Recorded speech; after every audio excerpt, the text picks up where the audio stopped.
Il me revient à présent la difficile tâche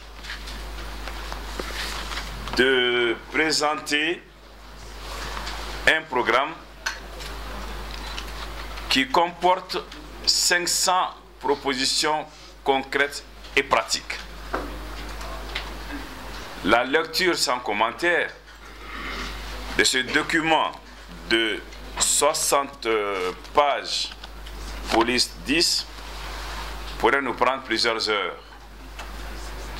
C'est pourquoi je voudrais m'en détacher, ne pas être redondant et vous en faire l'économie.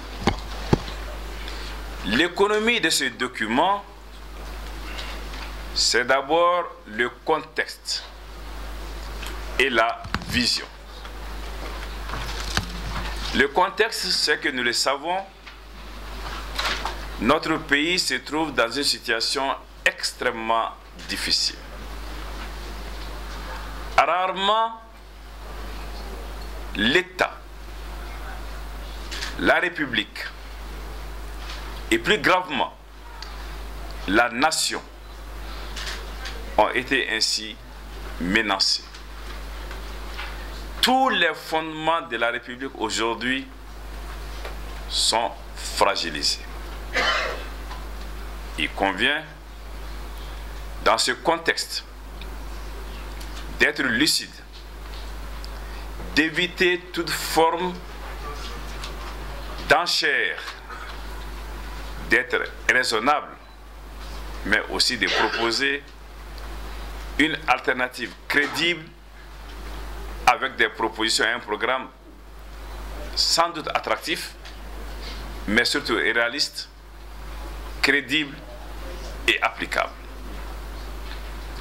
Le contexte, c'est au niveau de la gestion des affaires publiques, beaucoup de laisser-aller, de corruption. Bref, d'écart vis-à-vis des règles minimales de bonne gouvernance. Mais le contexte, vous le savez, c'est aussi l'insécurité qui gagne tous les jours du terrain. La vision, c'est que pour nous, tout ce que l'on fait doit l'être au service exclusif de l'homme, c'est-à-dire du Malien, c'est-à-dire de chacune et de chacun d'entre vous. C'est cet homme pris en tant que citoyen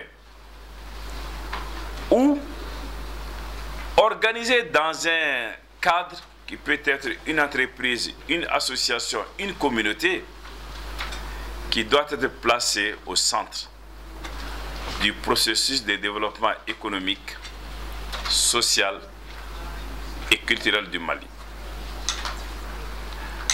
En d'autres termes, il s'agit de faire de l'homme malien, de la femme malienne, un, les décideurs pour l'avenir et le devenir de notre pays, deux, l'acteur principal du développement, et enfin et surtout, le bénéficiaire ultime de ce développement. Pour lui permettre d'assumer ses responsabilités, il faut satisfaire un certain nombre de demandes. La première, c'est que la différence essentielle entre l'homme et l'animal, c'est la spiritualité. L'homme est en quête de spiritualité. Dans le cas de l'État laïque, mais qui n'est pas l'irreligiosité, le rejet des religions, mais au contraire, l'intégration et le respect de toutes les religions qui devraient être aidées, toutes dans les proportions équitables. Et dans ce cadre, nous pensons qu'il faut toujours commencer par la base du soubassement. Il faut protéger la famille et renforcer l'autorité parentale. Il faut respecter les prérogatives des chefs traditionnels, spirituels et religieux. Et il faut protéger nos valeurs sociétales positives. Ce citoyen, au-delà de la quête de spiritualité, est aussi en quête, il est épris de justice, de liberté et de sécurité. Toutes choses qui devraient lui être assurées, et nous dirons comment. Pour faire de cet homme le bénéficiaire ultime du développement, il faudrait que toute la richesse nationale, toute la richesse produite soit utilisée à son profit et dans tous les domaines et compartiments de la vie. C'est ainsi que nous pourrons combattre le fléau le plus important, le plus grave, le plus difficile que nous avons, la pauvreté. Cette pauvreté qui est très souvent évoquée, mais qui en vérité souvent devient, en lieu et place de la lutte contre la pauvreté, la lutte contre les pauvres. Nous devrons y mettre un terme parce que nous pensons très sincèrement que la pauvreté n'est pas notre destin. Le Mali n'est pas un pays pauvre. Le Mali est un pays qui a été appauvri par la mauvaise gouvernance. Et c'est de cela que nous devrions sortir. Parce que le Malien, il est entrepreneur, il est endurant. Le Malien réussit partout où il est. Nous avons eu récemment des illustrations très fortes. Alors, pour qu'il réussisse ailleurs, il faudrait que nous nous demandions pourquoi ne réussirait-il pas au Mali? Créons donc ensemble le cadre pour y arriver. Comment? Par la mise en application, après l'énoncé des mesures dont je voudrais vous entretenir. Notre projet de société s'articule essentiellement autour de 5 points. En clair, nous voulons apporter des réponses à 5 défis principaux qui nous assaillent. Le premier de ces défis aujourd'hui, les premières réponses sont à apporter aux défis militaires et sécuritaires. Le second défi et les réponses à apporter portent sur les défis politiques et institutionnels. Le troisième pilier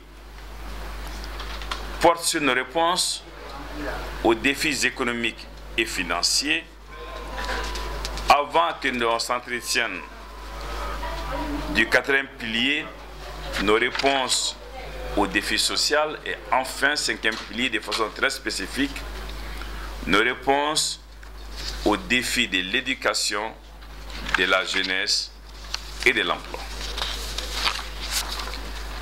Parlons d'abord des réponses aux défis militaires et sécuritaires. Nous pouvons les résumer en 2 ou 3 phrases, mais nous avons 20 propositions concrètes. Le résumé, c'est ceci. La sécurité d'une nation ne se délègue pas. Elle s'assume. Et nous l'assumerons. C'est cela qu'il s'agit. On peut être aidé pour la sécurité, mais on ne peut pas se substituer à une nation pour assurer sa sécurité. Ceux qui sont avec nous aujourd'hui sont bienvenus.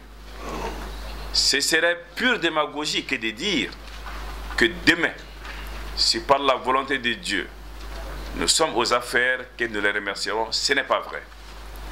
Mais leur présence doit précisément nous aider à bâtir des forces de défense et de sécurité fortes qui devraient prendre le relais dans les délais les plus courts. Et il faudra en ce moment que nos forces de défense et de sécurité puissent assurer la sécurité des Maliennes et des Maliens partout où ils sont. Il ne devrait pas avoir de zones de non-droit, de no man's land, d'endroits mieux équipés et plus motivés. Comment? 5 actions concrètes sont à mener. La première porte sur la formation et sur le recrutement des éléments qui composent cette force de défense et de sécurité. Nous devons impérativement sortir des recrutements injustes où c'est le fils du ministre, le cousin du député ou le neveu de l'officier qui sont retenus. Servir dans les forces de défense et de sécurité est un engagement, une dédicace, un sacerdoce, l'engagement d'accepter de mourir pour défendre sa patrie. On ne peut pas. Au moment de recruter celles et ceux qui vont assumer ces missions, créer des passe-droits, il faut avoir la force physique, la volonté intellectuelle, la volonté de servir son pays au besoin de mourir pour lui. Et là, le choix doit être rigoureux et scrupuleux. Après le recrutement, il y a bien évidemment la formation. Et quand on y arrive, il ne faut pas soustraire ceux qui ont des protections des exercices difficiles qui seront réservés aux sans-voix, aux sans-appui et au moment des responsabilités. Ceux qui n'étaient pas là pour la bonne formation assument des responsabilités lourdes et fortes. La conséquence, c'est qu'au premier coup de feu, ils ne sont plus là. Troisième condition pour une armée forte, c'est l'équipement. Il y a aujourd'hui des budgets relativement importants pour équiper nos forces de défense et de sécurité. Et là, il est vital. C'est même là une supplique que nous faisons. Détournons tout, mais ne touchons pas à cet argent. Il s'agit de la survie de la nation. Il s'agit de la vie de nos enfants. Il s'agit de protéger celles et ceux qui ont pour mission de nous protéger. Cet argent doit être intégralement, rationnellement utilisé aux fins pour lesquelles il a été voté. Le quatrième pôle et les cinquièmes qui vont ensemble, mais en 2 volets, c'est la reconnaissance. Nous avons vu il y a quelques jours un hôpital militaire à Gao. Ça a été une forte demande de notre part, mais cela ne suffit pas. C'est une action que nous saluons parce qu'il n'est pas normal que nos hommes sur le terrain blessés fassent la queue dans les couloirs d'hôpitaux pour avoir les soins appropriés. Toujours en termes de reconnaissance, nous pensons que ceux qui perdent la vie ne doivent pas être connus sous le seul label « 2 FAMA sont tombés à tel ou tel endroit ». Ces FAMA ont un visage, ils ont un nom et un prénom, ils ont une famille et ils appartiennent à un régiment. Tout cela doit être dit et redit, les visages présentés pour que nous en fassions au minimum des modèles, sinon des héros. En aucun cas, nous ne devons les enterrer furtivement, mais ramener les corps et leur rendre les honneurs qui leur sont dus. Et pour ceux dont les parents acceptent avoir un cimetière dédié, qui sera considéré comme le sanctuaire de nos héros. Voilà, en quelques mots. Il y a d'autres propositions. Je vous dis qu'il y en a 20 sur le premier axe qui concerne la sécurité dans notre pays. Le second point, c'est la réponse aux défis politiques et institutionnels qui devraient nous appeler, nous inviter à travailler, à réhabiliter la politique en y impliquant très fortement la société civile. Quelle est notre analyse et notre point de vue sur cette question? Il n'est pas possible ni imaginable de gouverner en démocratie sans les partis politiques. Mais aujourd'hui, force est de reconnaître, avec la marche du monde et des affaires du monde, que les partis politiques seuls ne peuvent plus continuer à assumer le monopole de l'exercice des responsabilités publiques. Au-delà des partis politiques, il y a des Maliens, bons patriotes, que j'appelle simplement des bons Maliens, qui évoluent dans d'autres sphères, notamment dans les associations au sein de la société civile. Il faut aujourd'hui, avec eux, trouver les voies et moyens de les impliquer plus fortement dans la gestion des affaires publiques, non pas en faisant des escabeaux ou des échelles pour monter, mais en les impliquant au même niveau que les autres acteurs publics. Mais au-delà des partis politiques, au-delà des associations et de ce qui est connu comme la société civile, il y a ces milliers, ces dizaines de milliers, ces centaines de milliers de Maliens qui ne sont pas dans une association, qui ne sont pas dans un parti. Nous ne devons pas continuer à inciter l'opposition à vouloir marcher pour avoir accès aux médias publics. J'ai fait ma part dans ce dossier. Alors en charge de la communication, j'ai fait faire un conseil d'administration de l'ORTEM où il a été clairement acté que des débats publics soient régulièrement organisés entre l'opposition et la majorité. Que l'opposition ait accès aux médias publics qui ne sont pas des médias d'État, aux médias publics au même titre que la majorité. Il n'y a plus de raison d'attendre pour la mise en œuvre d'une telle décision. Consolidant la démocratie, il faudrait aussi que les hommes politiques changent de comportement, que ce qui est dit soit fait, que ce qui est confié soit restitué en bon état, et que certains comportements, les revirements des vestes, les migrations et autres comportements qui désorientent les citoyens s'arrêtent. La question de la justice, de la terre, sont des points sur lesquels on doit absolument s'arrêter. Ce second volet, c'est aussi la mise en place d'une administration moderne et performante. Si nous voulons atteindre les objectifs qu'on se fixe, nous avons là une quinzaine de propositions, mais que nous résumons en disant qu'il est important, si nous voulons avoir une administration efficace, protéger les fonctionnaires, lui redonner confiance, et restaurer son image, et récompenser le mérite, mais aussi et surtout sanctionner les fautes. C'est ainsi que nous recréerons la volonté de servir l'État.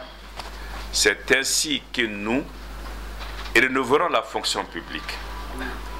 La mesure cardinale devrait être la redevabilité.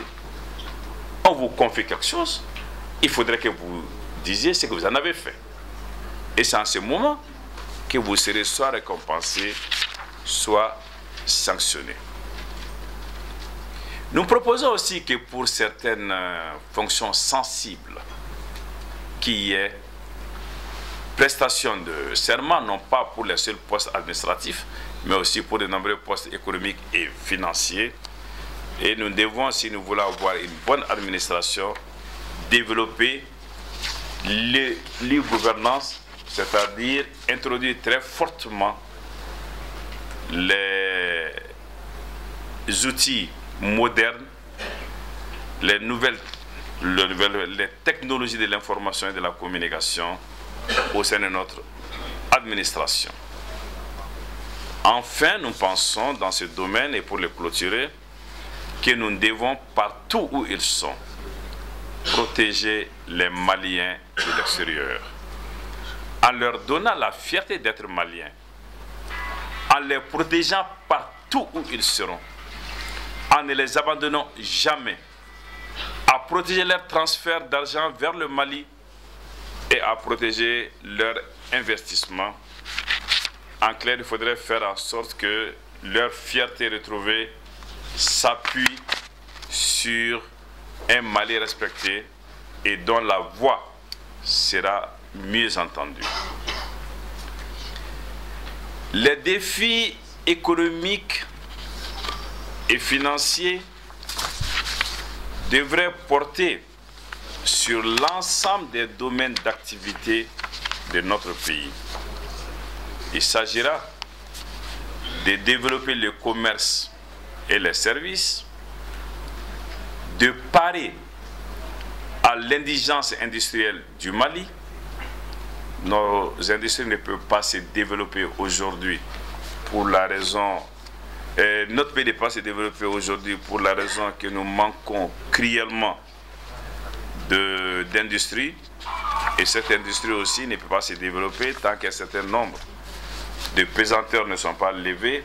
Nous en parlerons donc, celui de la distribution d'énergie en quantité et à prix abordable. Nous devons aussi, de ce point de vue, donner une priorité très claire ou confirmer, approfondir la priorité à l'agriculture. L'agriculture, dont le rôle et la place est connu dans notre pays, devra faire l'objet de toute notre attention. Il nous faut valoriser l'élevage parce que nous sommes un pays sahélo-sahélien. Nous disposons de très grandes potentialités dans le domaine de l'élevage, mais que nous devrons rationnellement et intelligemment exploiter, car dans ce cas, la filière élevage pourrait fortement contribuer à réduire l'insuffisance alimentaire dans notre pays. Au-delà de l'élevage, il y a la pêche et la pisciculture, également comme domaine d'activité pour lesquels nous faisons des propositions. Dans tous ces domaines, il y a jamais moins de 10, 15, 20 propositions. Il y a le développement des systèmes d'infrastructure et de transport. Vous connaissez la fameuse maxime, le développement d'un pays passe par le développement des routes. C'est connu, la route de développement passe par le développement des routes. Et il y a là une vérité qui convient de mettre en application. Et nos ressources minières doivent faire l'objet d'un examen particulier parce que malheureusement, autant elles sont nombreuses, diversifiées et variées, autant ces ressources profitent très peu au Mali en général et aux populations résidentes des zones d'exploitation minière qui doivent être protégées, aussi bien les populations que l'environnement. L'énergie dans les foyers, l'énergie communautaire, l'énergie pour travailler, les PME et l'énergie pour les industries constituent un point à régler impérativement si nous ne voulons pas rester dans la situation dans laquelle nous sommes. Nous sommes un pays, une vieille nation, avec un capital extrêmement important en matière d'artisanat, avec des ressources touristiques rares, voilà des domaines sur lesquels nous devons travailler fortement, pour lesquels nous avons des propositions très concrètes, si nous voulons que notre pays soit un pays émergent. Nous en arrivons au quatrième pilier, c'est-à-dire nos réponses aux défis sociaux, où nous disons de façon très claire, nous assumons que pour avancer, il nous faut nous appuyer sur nos valeurs religieuses et sociétales. Voici les deux piliers sur lesquels nous devons nous appuyer pour mener toutes les actions que nous envisageons. Rien ne peut être fait en dehors de ce que l'on est. Et ceux qui se sont développés n'ont pas renoncé à leur être. Ils se sont appuyés sur leur être. Nous, en renonçant à notre être pour aller faire autre chose, nous ne réussirons jamais.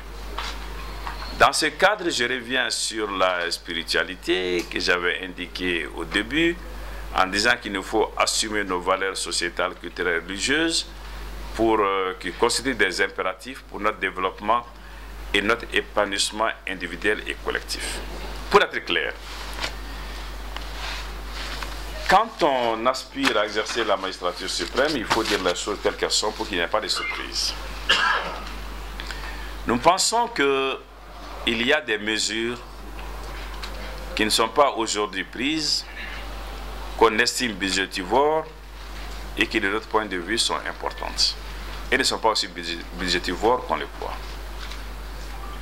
D'abord, une loi a été votée, la légalisation du mariage religieux, qui protège surtout les femmes, c'est important, qui protège les femmes, parce qu'il n'est pas normal de dire à une femme après 30 ou 40 années de mariage, le mari décédé, qu'elle n'était pas dans les liens du mariage et qu'elle n'a droit à rien.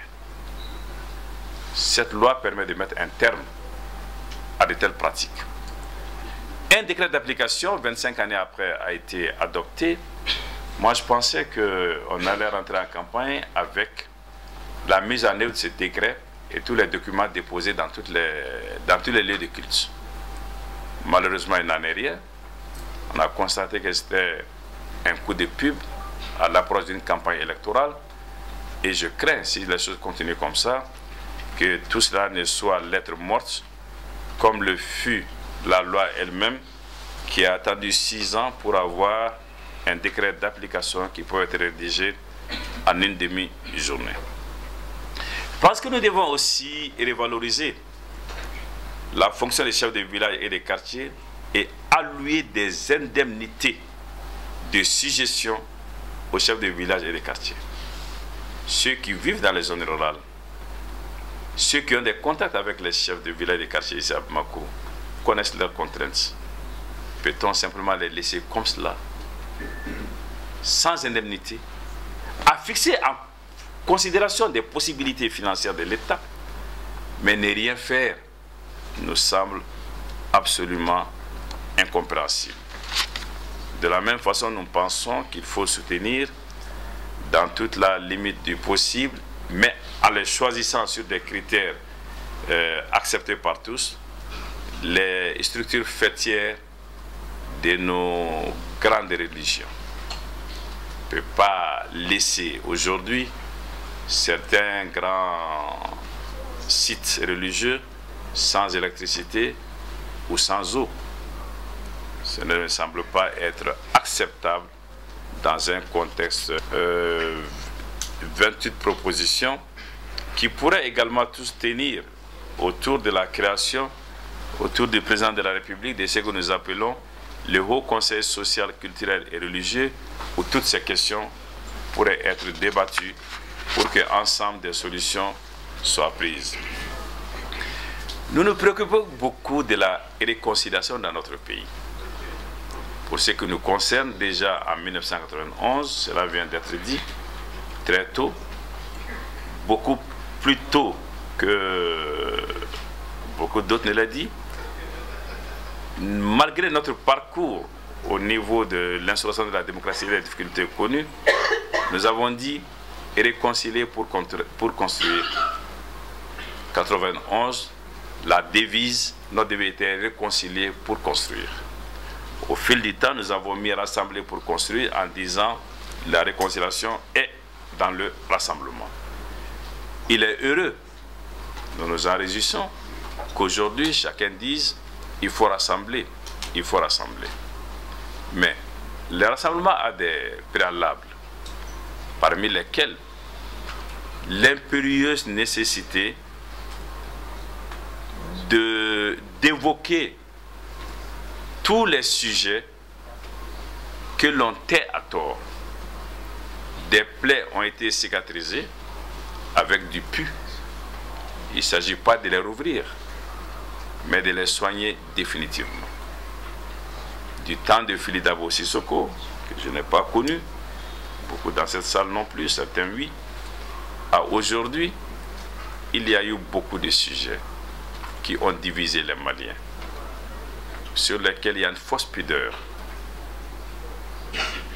Il faut les évoquer, les traiter définitivement, sans aucun tabou, mais faire en sorte qu'au terme, il y ait une réconciliation définitive dans notre pays et que plus jamais, en essayant d'aller de l'avant, on ne continue à regarder derrière. Les défis sociaux, c'est aussi l'investissement dans le domaine social et dans tous les domaines, qu'il s'agisse de la santé et de la protection sociale, pour lesquels nous avons 45 propositions, qu'il s'agisse du domaine du logement, pour lequel nous prévoyons 22 mesures, qu'il s'agisse du développement du sport d'élite et des masses, ou, c'est important, je m'arrête un moment, du rôle et de la place des femmes dans le développement de notre pays. Cela est dit, ça devient un lieu commun, mais qu'il faudrait mettre en application si les droits des femmes ne sont pas reconnus et surtout respectés et appliqués, si les violences à l'égard des femmes ne sont pas stoppées, si les femmes n'occupent pas la place qui devrait être dans la leur, dans les foyers au sein de la nation, jamais, au grand jamais, nous n'atteindrons les objectifs que nous nous fixons. Dans ce cas, il faut penser aussi à respecter et à soutenir nos anciens qui ont tout donné pour notre pays et qui en aucun cas ne doivent être traités comme une orange pressée et dont tout le jus a été avalé et absorbé.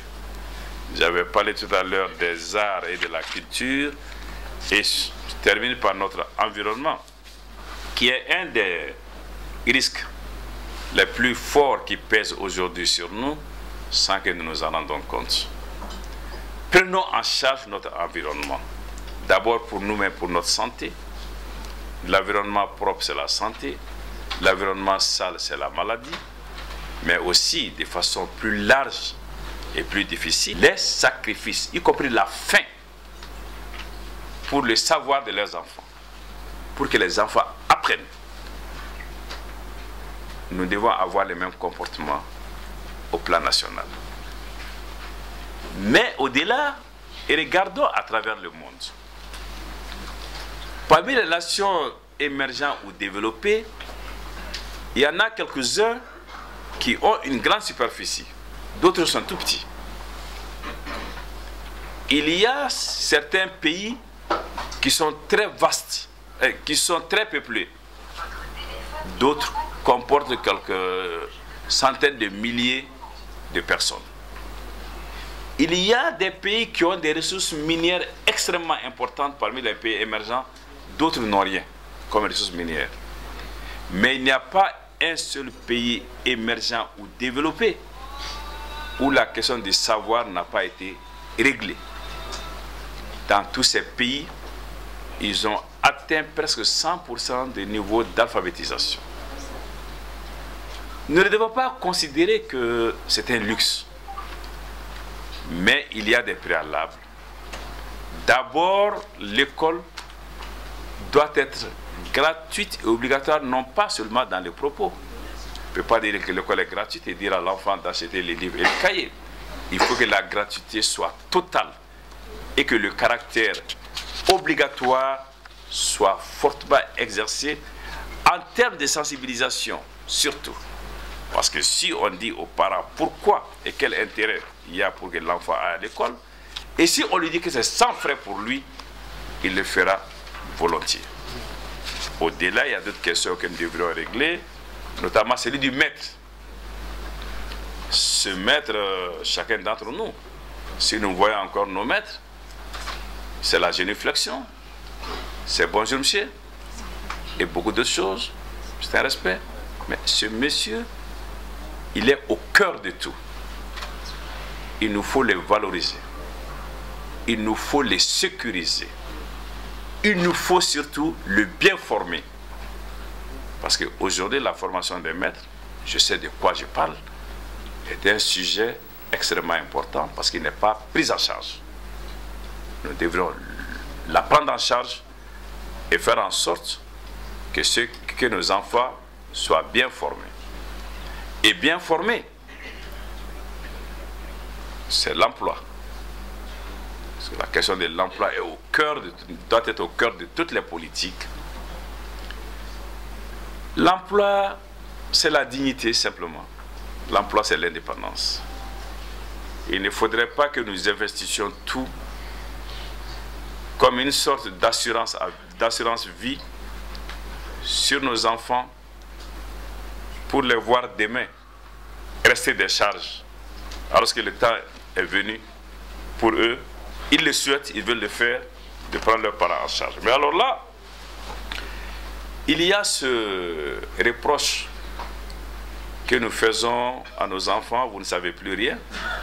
Ils ne tout apprennent pas, nous devons leur enseigner pour qu'ils comprennent. Mais aussi surtout pour dire, vous êtes mal élevés. Mais à qui la faute? À qui la faute? C'est la grande question. Si nous avons fait le choix de privilégier l'instruction en oubliant l'éducation, bien évidemment, nous serons fiers de dire, mon enfant a eu le bac à 16 ans, peut-être 15, mais sans jamais pouvoir dire que le matin, mon fils me dit bonjour, avant d'aller dans la rue et faire autre chose. Donc le volet éducation, qui permet de bien former,